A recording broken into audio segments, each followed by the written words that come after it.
So welcome back, year sevens.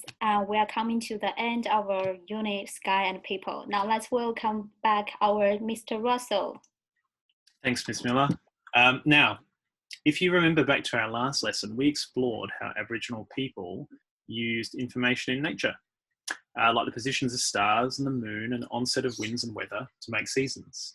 So their seasons depended a lot on the local places, the local foods, the local traditions, and the important times in their culture. And they could organise this information into calendars, just like we do.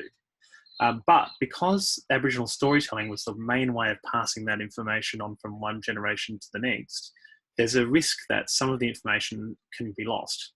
And so a lot of work's been done by universities and research groups to record these calendars, and Aboriginal groups too, on paper. And one of the ways that we looked at last week was the circular calendar. Now, can you remember, thinking back to last lesson, what did we do to explore that circular calendar kind of idea? We read some stories, I think. Then we look into those Aboriginal calendars. Yeah, that's right. So we looked at a lot of different stories from different Aboriginal groups, looked at the types of information in those stories that was relevant to the seasons and to the local places and activities and markers for seasons. And then we took that information and put it onto a calendar, just like on the one on the left of your screen at the moment. And we saw that different times of the year were more important than other times of the year for certain types of events for those people. So some of the stories that you read last week told us a lot about how significant the moon is in organising calendars. And in traditional Aboriginal stories, the moon is sometimes male and sometimes it's female. But I want to tell you a story today. And that story is about how the moon is created. And it is a Adnyamathana story from the people from the northern Flinders Ranges. And it describes how the moon was created by a greedy nephew who kept stealing his uncle's food. Every time the uncle hunted a kangaroo, he would bring it back to camp and he'd prepare it and he'd cook it in a ground oven with lots of hot coals. But the nephew would come along and he would steal the cooked kangaroo as his uncle slept.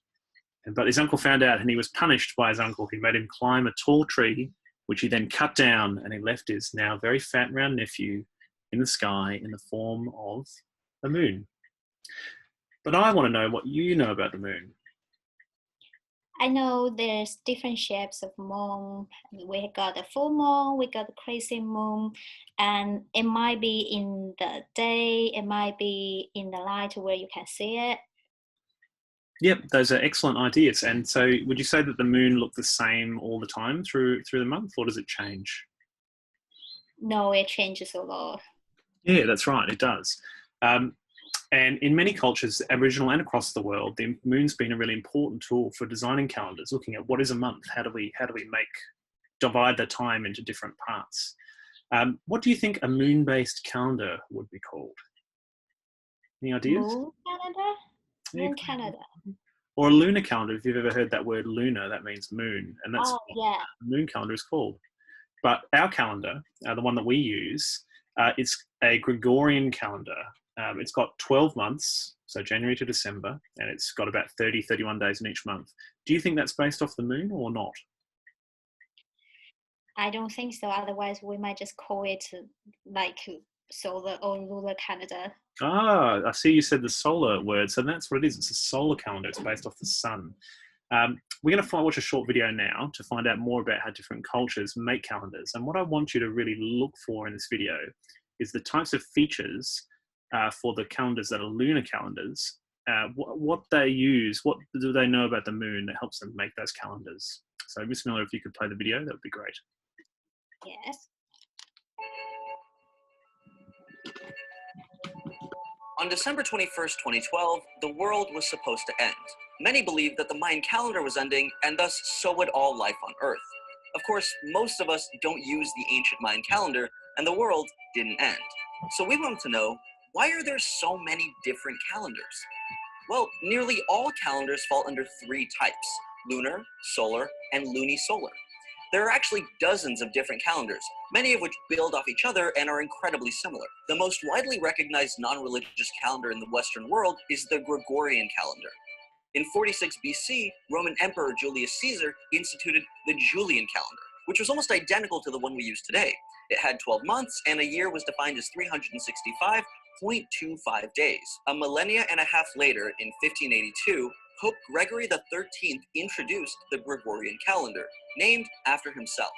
It tackled the problem of certain religious celebrations falling on a slightly different day every year. It changed the rules surrounding leap years so that dates remained relatively consistent with the holidays. The Gregorian is solar-based, meaning that 1 year equals 1 full rotation of the Earth around the sun. There are also lunar calendars, which measure months based on cycles of the moon. This usually correlates as a new moon signifying a new month. The most well-known lunar calendar is the Islamic calendar, also called the Hijri calendar. It's named for a journey by the Prophet Muhammad in the year 622. The Hijri calendar marks this event as its, quote, year zero, similar to the Christian system of BC and AD, which set the life of Jesus Christ as their year zero.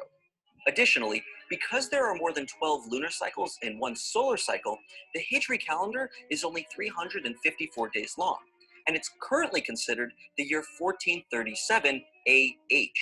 Finally, there are calendars which use both lunar and solar systems. These are lunisolar and are the best of both worlds. They use the sun to mark the year and moon cycles to mark the seasons. Occasionally, to fix the discrepancy of the shorter lunar month, there is a 13th leap month added every 2 or 3 years. The Chinese calendar is a famous example of a lunisolar calendar. Rather than mark years chronologically, the Chinese calendar names its years, with the first component denoting an element, like metal, fire, or earth, and the second an animal. For example, 2016 is the year of the red fire monkey. This type of lunisolar calendar is also used by Jews, Hindus, Buddhists, and a number of Asian countries. There are a lot of...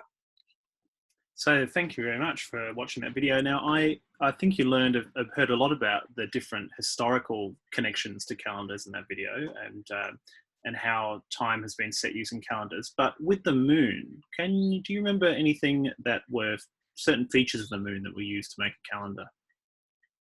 The cycle of the moon. Mm-hmm. The cycle of the moon. And what do we call the cycle of the moon? It starts with a P. The moon phases. That's right. Excellent. And could you remember from the video any of the cultures that used a lunar calendar that worked on the moon phases? The Islamic calendar. Yeah, that's right. That's called the Hijri calendar. And there are a lot of other calendars too in different cultures that use this. So the Chinese calendar uses moon, so does the Buddhist calendar. And there's also some Hindi calendars as well. Wonderful. So now, we are going to do is to look more into the lunar calendar and the moon phase as well.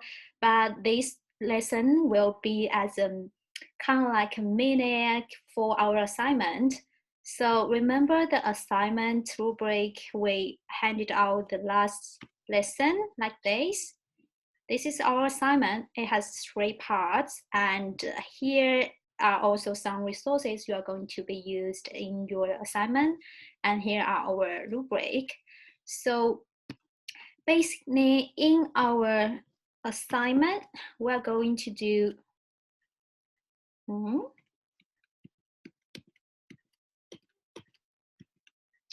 why cannot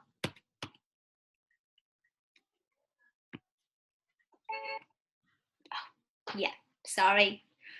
So basically in our assignment, you work with a partner to create a lunar calendar for a season which you will live a traditional indigenous lifestyle.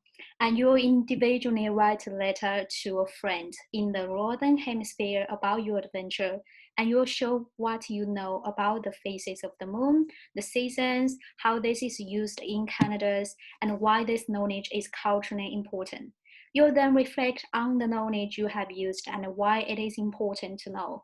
And our marking criteria will be here, and Russell will tell you more about that. Thanks, Ms. Miller. So you can see here our marking criteria, and there's 4 components. So we've got scientific understanding, we've got cultural understanding. They're the big ones, and we'll talk about those in a tick. But we also want to see your efforts in literacy. So that's taking ideas, scientific ideas, and we've learned a lot of scientific concepts in this unit about astronomy and the movement of planets and how that works to make seasons. And we've also learned a lot about Aboriginal storytelling. So we want to see you connect that kind of information into your everyday life. And also your personal perspective and how your perspective might be different to perspectives of other cultures on that kind of knowledge. And as part of that, you're going to be doing some inquiry. So we want to see that you can work effectively with a partner to take that information, source that information, and also be able to make a summary of that information. So back to the scientific and the cultural understanding. That's where most of the marks are. With the scientific understanding, what sort of things do you think we've learned in this unit that would be relevant there? What sort of things might you talk about in your assignment? Any ideas? I think the season changes would be one, and we're going to the moon phase. I think that could be one, and also the Canada's. Excellent. Yeah, those are really, really good ideas. So if we have a look at scientific understanding, we'll be able to see, yes, it's really about seasons and how they work.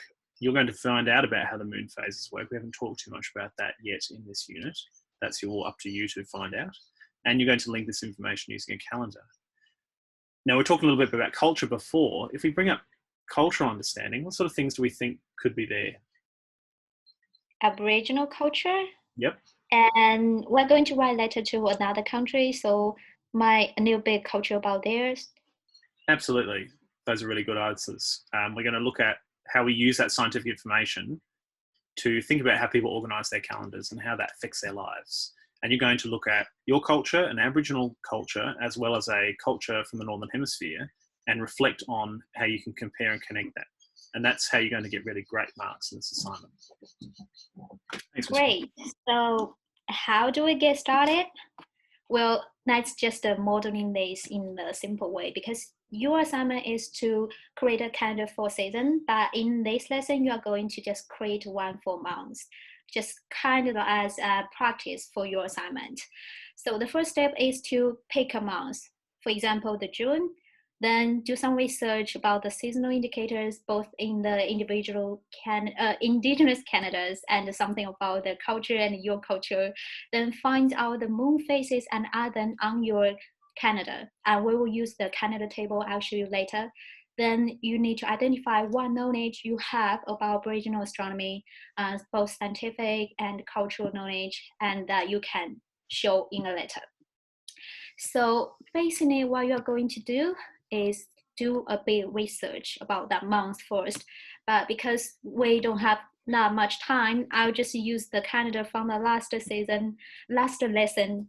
So you can see on June, there's like a lot of seasonal indicators like collecting emu eggs, there's whale migration, and there are also collecting bush tomatoes and things like that. So I might do our research and find out those things. Then I know I would do those things during June. So I would write my calendar here. Then I would write down say whale migration here, collecting emu eggs, and then collect bush tomatoes. And because it's a personal timetable, I might also put something about myself. So I might put my mom's birthday here. And also there's public holiday about our own culture. And because we're going to focus on the moon phase, then I might go to the website I'm going to show you later to find out what day, what kind of shape of moon there is. So for example, on the 2nd of June, it might be a full moon. So I might even draw a picture here, a full moon, and then I might draw another picture here, like I fill the whole month with the moon shapes. Then I might write down what I'm going to do. I go fishing because I have already done my research. I know Aboriginal people would go fishing during the full moon. So I would also write down there. But remember, those are just the indicators for the whole month. So you can do that during any time during this month. You don't need to just do that on the 2nd of the June. So now, what do you think I would write down in my letter if I want to introduce this to a friend in China? I think maybe you would want to tell them something about the moon and how that works, how the different phases work, and something about how your culture and your Indigenous culture is important, and maybe something about their culture as well. Yes, that's true. So let's see what I would write here. So basically, first, remember it's a letter, so the format is important. It's a literacy. And here I write down the title and the introducing myself. Then I would write down what I'm going to do. Then I would introduce that I will collect emu eggs and bush tomatoes because they are important to the local people. That's the food source of them. That's the kind of culture link there. Then I might also write down my own culture, like the birthday, how we celebrate birthday, how Aboriginal people celebrate birthday. And then I also write the fishing things. Then I would then introduce the moon phase to explain why there's moon phase, how it is caused. Then I would also say the wild migration. And I know it's because the winter's coming, the wild's going to migrate. But I know China is during summer, so I need to expand that why there's different seasons. So basically that's what I would include in my letter. What do you think of that? Yeah, It's I think acceptable. that's pretty good. I like that it like talked about why the Aboriginal, like it linked to the knowledge about the Aboriginal people to things about why the moon phases worked. That was good. I liked it. Yes, but what if I just write down, hi, Annex, I'm going to go experience the kind of Aboriginal life. It's so exciting. And I'm gonna go fishing, see the wild migration. I'm gonna go collect emu eggs and bush tomatoes. They could be super interesting and fun. I just wish I could enjoy my journey. What do you think of that? Do you No, think that's an acceptable standard? no, you didn't tell me anything. You didn't tell me anything about what you knew. Yes, so now let's go back to our slides. Then it's your turn to do something. So what you're going to do is to find out what happens in the Kona season. That's one of the Aboriginal group. Then you're going to find out the moon phase for the June. Then you are going to find out what positions are Earth, Moon, and Sun in to make those phases. And then you are going to mark them on the Canada handout, the Canada table. You will have one later. Then you are going to expand the key information in a short letter format. There are two websites on these slides. One is for the original Canada and another one is for the moon phase. You can check the shape of the moon for each day. But remember, you have 10 minutes to do your research and organize your information and write your letter. Then you have 5 minutes to share your letter and mark each other's work using the rubric we provided. So we will be around. If you have any question, please feel free to ask us, and we'll also remind you when time is up. All right, so now time's up. Let's go back to our rubric. Thanks, Miss Miller. So we've gone back to. I want to say well done first of all. Well done, Year Sevens. You've done such a great job on your independent research. I really appreciate that you've been really fair at assessing each other's work.